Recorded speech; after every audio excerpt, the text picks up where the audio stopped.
कल्पना कीजिए, आप एक विशाल महासागर के बीच एक छोटे से टापू पर अकेले खड़े हैं। चारों तरफ सिर्फ पानी, हजारों मील तक कोई आवाज नहीं, कोई जवाब नहीं। आप चिल्लाते हैं, लेकिन आपकी आवाज बस हवा में खो जाती है। और शायद यही हमारी असली स्थिति है।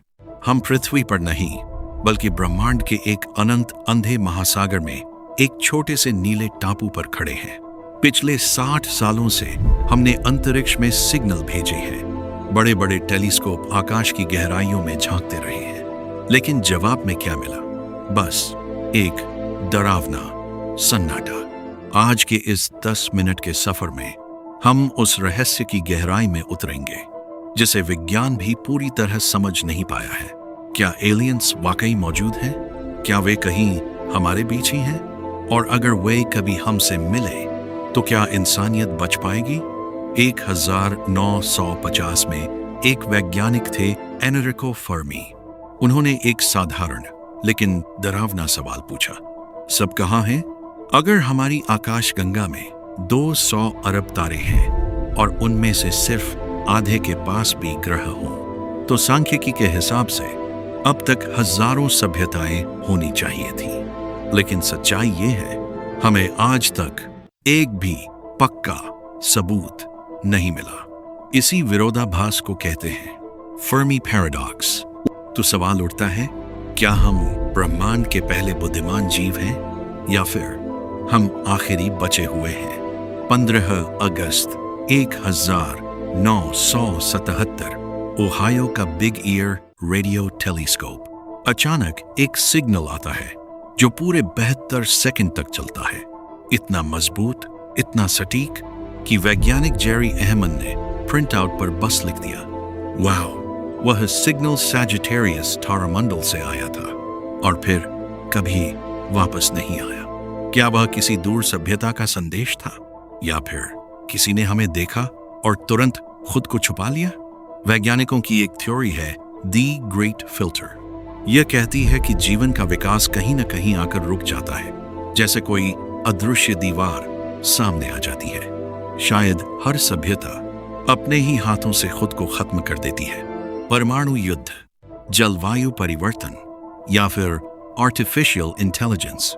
अगर ऐसा है तो अंतरिक्ष का ये सन्नाटा असल में एक कब्रिस्तान हो सकता है, खोई हुई सभ्यताओं का। चीनी लेखक लियू सिक्सन ने एक और डरावनी कल्पना दी, अंधेरा जंगल सिद्धांत। इस ब्रह्मांड में हर सभ्यता एक शिकारी है और अंधेरे में कोई भी आवाज सीधे खतरे का संकेत हो सकती है।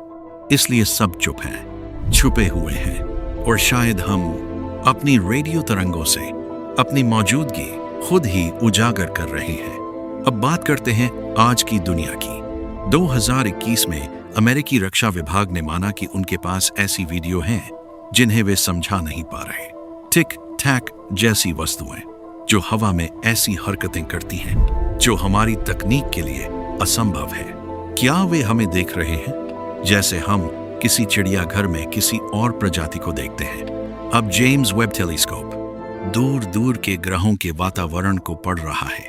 ट्रैपिस्ट, एक जैसे सिस्टम जहां एक साथ 7 पृथ्वी जैसे ग्रह मौजूद हैं।